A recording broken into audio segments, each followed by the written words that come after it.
Building the future, transforming the built environment. The construction industry and built environment shape every aspect of our daily lives. From the homes we live in, to the infrastructure that connects us, and the public spaces we share. As the industry evolves, it must respond to complex challenges: climate change, urbanisation, skills shortages, and shifting economic pressures. In today's programme, Executive TV explores how organisations, institutions, and innovators are working to future-proof the built environment. Parker are a specialist construction supplies company specialising in the design, manufacture and supply of hard landscaping and natural stone solutions. Parker was formed in 2021. I spent many years in the industry working for some of the big major corporations. Just decided that I wanted to do something and provide ultimate customer service, bring together a package of materials. It was pulled together from a project we were looking at with an architect that needed some very bespoke made furniture for their site, and through the normal supply routes it couldn't be made. So we literally went out, we sourced the right suppliers, the right materials, we pulled together different manufacturing places into a solution, and that's how Parker came around. It kind of brought together an idea that couldn't be made anywhere else, and we found a way to do it. War is a leading provider of intelligent car parking solutions, offering innovative systems that maximise space and efficiency in urban environments. Were in Germany actually began as a company in 1903. They were general fabricators, and they then designed and made their very first car stacker in 1959. They completely moved all their production over to just car stackers and mechanical parking systems in 72. We in the UK, we started it properly as a subsidiary and subsequently actually as a separate company in 1993. We've got that long history of Were. They're about the longest established mechanical parking system in the world. So they've got a long soak of experience of things that don't work, things that do work. And then over here, it's mainly down to aftercare, looking after the best systems we believe we can get anywhere in the world, but then looking after them properly in our customers. And for us, the most important thing is that empathy towards what people are experiencing, what they like, what they don't like about them.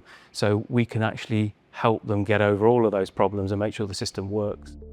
The University of the Built Environment is a leading online institution specialising in education for a range of sectors within the built environment, such as real estate, construction, planning, architectural design, and more. The University of the Built Environment has a real rich history. We were founded in 1919. We were formed after the First World War to make sure that the nation could rebuild and build homes fit for heroes. There's still a huge need for houses to be built, and so the parallels there are really obvious. But a real rich history of 106 years of serving the industry with great professionals. This institution is really student-centred. I think that's the core value that we all work towards.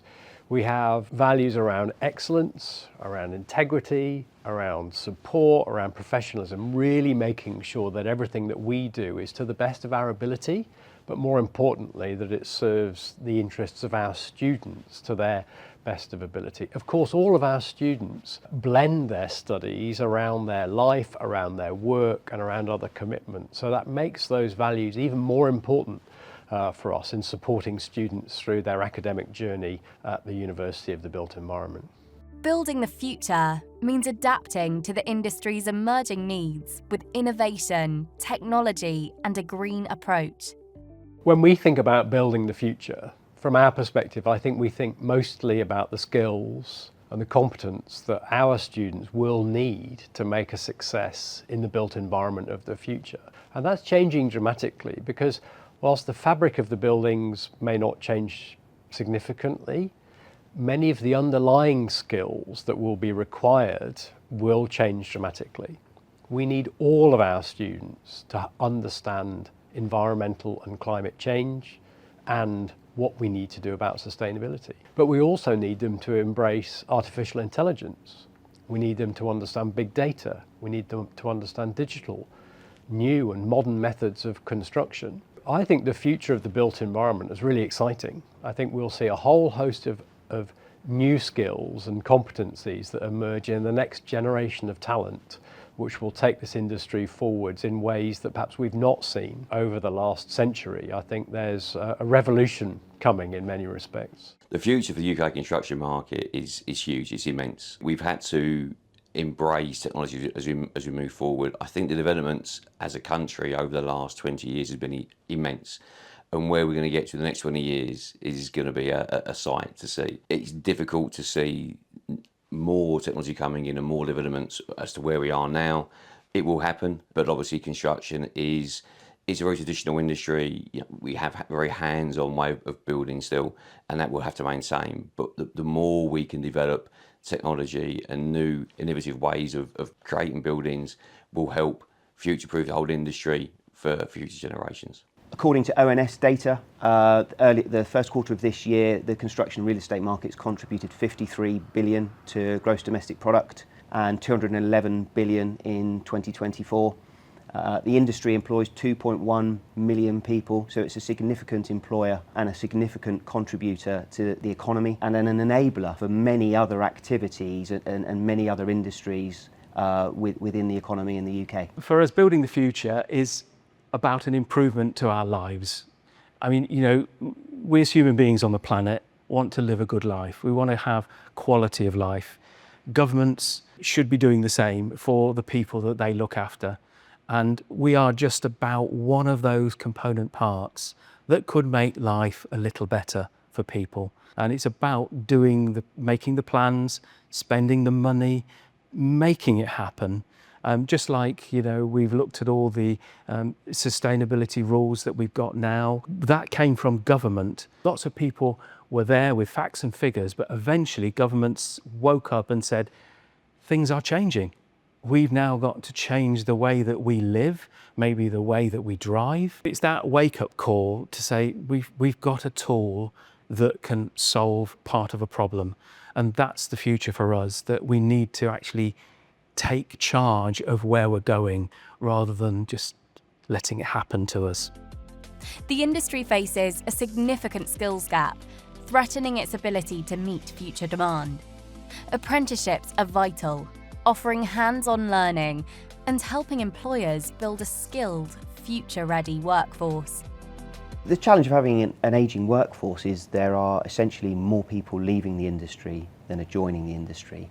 But with it being an ageing workforce, obviously you're losing experience. So one of the things that many organisations are trying to do, ourselves included, is to encourage more people into the industry and to put them on the right training programmes with support so that they're able to grow quite quickly into the role. It's a cyclical industry, so when the economy's thriving, our industry is thriving. When the economy's not performing so well, our industry doesn't necessarily perform so well, and that often it does hinder recruitment, whether that be organisations holding back on recruitment of early careers, or whether that be, you know, people that are perhaps a bit more established in their careers taking early retirement. So I think we need to try and get that balance where we're trying to keep the experience in the industry, but also bringing more people in, and the only way we're going to do that is to kind of, you know, raise the profile of construction and all of the professional services that sit around it. Universities play a crucial role in bridging the skills gap,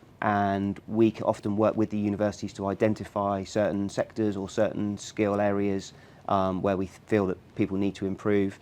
So it's that partnership approach whereby it's not a one-size-fits-all. I believe that the university's apprenticeship really helps students like myself with being able to explore the best of both worlds, because it offers on-the-job training and also you being able to learn the academic side towards your real estate career. I think it's really great with supporting employers as well, because it's essentially being able to create a pipeline of the next generation of talent within the built environment space, and also ensuring that they have all of the employability skills required to assist them with the trajectory of their career. The skills gap in construction industry has been quite a hot topic for a few years now, and my personal experience, probably being a little bit older, I remember going back a few years, and incentives that have been put in place to try and deliver more skill-based people from the UK. We do as an industry, import a lot of labour at all levels, right from manual workers on site through to office designers, engineers. And that's not a bad thing.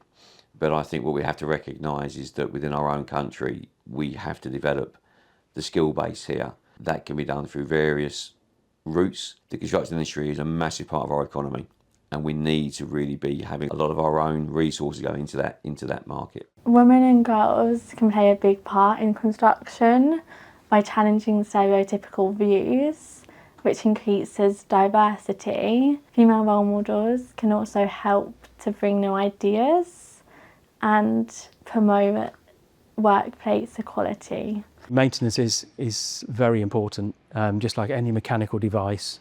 Whatever you do, however well you design it and build it and put it in, things move, change. We also find that people will do strange things in car parks. We find some anomalies that we think, well, we never thought that would happen. We find bicycles underneath systems and strange things that need to be looked at and checked all the time. Nuts and bolts can come loose, so they need to be checked regularly. Oil in hydraulic systems, because it's hydroscopic, will actually absorb water, so that has to be changed on a regular basis. And then just general degradation of materials, rubbers, plastics, things like that, they always need to be looked at to make sure the system actually works in a really correct way. New materials are driving efficiency, reducing emissions, and lowering long-term costs. Since the COVID-19 pandemic and Brexit, supply chains and pricing have fluctuated, making innovation more critical than ever. Since COVID, and when prices, particularly for the parts that we use and the materials that we use, absolutely hit the roof. I mean, we were looking at 100% increases from a delivery on a part that was 2 to 3 weeks, 1 year. It was a very, very difficult place for us to be. Around the world, because we are so linked and united as a company and as a network, we pulled lots and lots of parts from around the world that were just not available anymore. And we knew we were 6 months or a year's delivery. So it was a tricky time when we were sending parts to Australia. They were sending parts to the States because we had stock. We keep stock in the UK, and every country keeps a certain amount of stock of parts. We always do that because there's obsolescence in machines and things, so we rebuild parts and actually keep them all working. So it was just a very work-intensive, tricky period for all of us. In terms of materials, the ones that I find most exciting at the moment would be geopolymer concrete and the reuse of plastics. But if I look at geopolymer concrete, it's basically using industrial waste in the use of concrete. Concrete traditionally fell out of favour as a material because its association with the production of a lot of CO2 emissions. But with this use of industrial waste, it is, I understand, resulting in the reduction of up to 80% in carbon emissions through its usage. Source local materials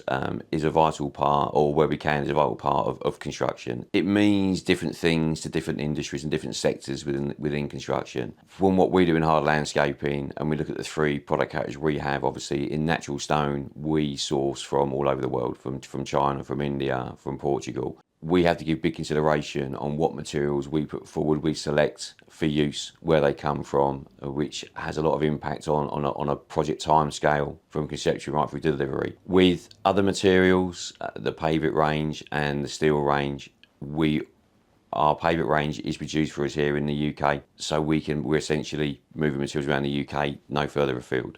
With the steel, we buy a lot of UK-based steel. All of our manufacture is done through that. So we try, and where we can, bring materials to our point of manufacture that are as local as possible. Government policies can help unlock industry potential by simplifying regulation and incentivising sustainability. The encouragement that we'd like to see from governments is making some rules, some plans. I mean, just like any planning policy that goes out there, it has a huge effect. So if there was a planning policy to say, no, we're going to get rid of street parking, we're going to make sure that any parking that you put into the building is within the curtilage of the building, that would make a huge difference to us. And it's as simple as that. We've worked from the sort of people doing these buildings with the developers and the architects, that's one thing. They might have wonderful ideas like we do, but if you don't have the right environment for them to actually use these innovations and perhaps even encouragement to use them, usually with a developer, he's looking at the pound, shilling and pence of how to build this building and get his money back. Maybe even financial incentives could help people plan better by making sure where are we putting a car into a city, why, what building are we putting it into and who's using it. Let's actually make a connection with the building and the car. We've talked also about, and this is a whole conversation going across Europe at the moment, about making hubs. So again, it's planning a region. So you may perhaps concentrate all the cars and bikes in a particular hub space. So they haven't got cars littered on streets, you haven't got them in all the houses, but they know when they use them, they've got it there to go and get. It's safe, it's secure, and it's local to them. The main thing that we're looking at the moment is the general mood of governments with parking and what they want to do about it. I mean, there's been a push, particularly in London, just not to have any parking space. We believe that's a very stage one, simplistic way of looking at a car problem. We've always been of the idea and the mood that we are trying to improve our environment. I think the government has a really important role to play in driving the agenda on sustainability. I think it's also important to say they're not the only people that can make that happen. Lots of different stakeholders, lots of different industries, lots of different people have to come together to make this happen. For me, what would be helpful from government is consistency. More than anything else, we have an ambition for net zero, and in the meantime, we sort of slightly chop and change sometimes about individual policies within it. I think let's pick the right things, let's understand what's important for us, and then let's stick to it. And then the supply chain can get ready to deliver on that, whether it's about electric vehicles or whether it's about the removal of fossil fuels from new homes within building regulations. You know, there's a whole host of things that if we know what's coming and we're consistent in the way we interpret that, then I think the industry will be able to respond much better in those circumstances. Construction's been a corner pin of the UK economy for many, many years. It provides millions of jobs for people. It's a vital part, and right down to people having their driveways done, a kitchen, an extension, right through the housing developments, big commercial public realms. It's a huge market, so it's vital that the construction market moves forward and continues to grow. Over the last few years, there's been a little bit of hesitancy, I suppose, in new projects coming through, and when things change, clients get a little bit nervous about spending their money. What are we doing? A lot of people sort of sit on things for a while. The UK construction industry is a massive part of the UK economy, and I think the government have a huge responsibility to push and drive that forward as hard and fast as they can, and to ensure that their decision-making process is taken into account, the effects that's going to have on the industry as a whole, and how we move forward, and encouraging clients into Britain. Because Britain, for a long, long time now, has been a great place to have your headquarters, to host a business. And we need to make sure that continues moving forward. Green areas are no longer a luxury. They're essential to urban health and biodiversity. Reducing construction waste is also critical to meeting climate targets. The way to make better environment, free areas, green areas, is to be more clever with the way we store cars. And that isn't on the street. It isn't littering absolutely every part of our land. For example, we in Germany put a scheme in about 8-10 years ago now in Munich, where the city council said, you know, we've got this quite a wide street, but it is absolutely littered with cars. You know, there's a danger for children around playing, coming in and out of cars, and it's a busy street. So what we want to do is basically pedestrianise it. We want to get rid of every car. So we put a system underneath the whole street. The whole street had to be dug up. It was a big job. But we put an automatic parking system under the whole street, and there are just 4 glass boxes, which look really attractive, that people drive their cars into. That goes underground, and then on the top, you've got green space. We've always felt that we're part of a plan to create a more structured, zoned city. There's no room to put cars. So then you've got to come up with something a little bit more clever. And that's where we come in to put them underground, inside buildings. We can put them into any sort of different angles and situations to just use space really wisely. From an environmental point of view, for our materials, again, if I look at the pavement range of materials that we procure, it's manufactured for us here in the UK. What we've done is we've moved to plastic packaging. It's plastic bags. Now, traditionally, cement is wrapped in a 2-ply paper bag, which has plastic in between it, so those bags can't be recycled. And some of the materials within this sector are still packed in that way. We moved to plastic packaging. It gives us a longer shelf life of the material, so now materials can be stored and used for up to 12 months. Most people only give a 6-month shelf life. It means a plastic bag can be fully recycled. We're looking at the moment at developing a pallet return service for the goods as they come on. So we're trying to ensure that everything that we do from that point of view meets and is exceeding the current sort of supply routes for that material. From a sustainability point of view, over the years, construction has been a little bit slow in the uptake compared to other market sectors and other industries, but it has begun to embrace it, and it's something that I think we're responsible as individuals, as companies, suppliers, clients. The whole chain is responsible for ensuring that sustainability is driven into everything that we do. It's the only way we're going to make construction better in the future. We're going to continue to grow the market, and we're going to continue to innovate and make sure that the buildings that we deliver and the public spaces we deliver are fit for future generations to use. You know, if we don't embrace sustainability within the built environment, the consequences are multiple. We have to reach a point where the built environment is playing its part, number one, in the journey towards net zero. If we can't cut carbon emissions, we know that climate change is going to get worse, not better, and those changes are going to come bigger and faster. So we must play our part in the journey towards net zero. So that means more focus on energy reduction. It means more focus on renewable energy and sensible use of renewables over and above fossil fuels. But it's more than that, I think, for the built environment. It's recognizing that that is only one part of the solution. We've got to make our buildings more resilient. In the face of climate change, much of the existing building stock will still be here.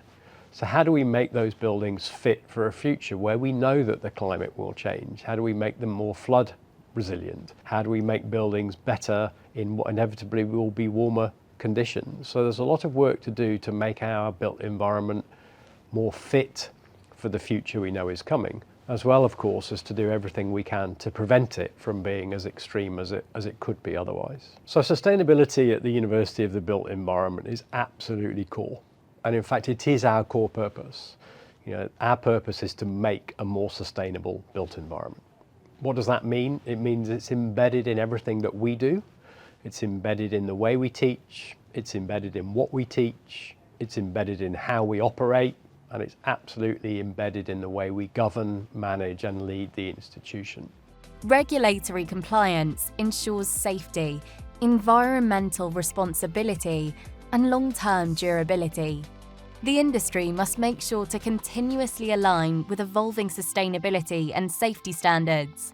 The way that we make sure we're compliant with all the main regulations that cover parking systems is we're the only company that actually sat down on a committee that wrote the standard, the BSEN 14010. We're still within that committee framework, so we hear about any other thoughts that other committee members, including the HSE in this country, were on that committee as well.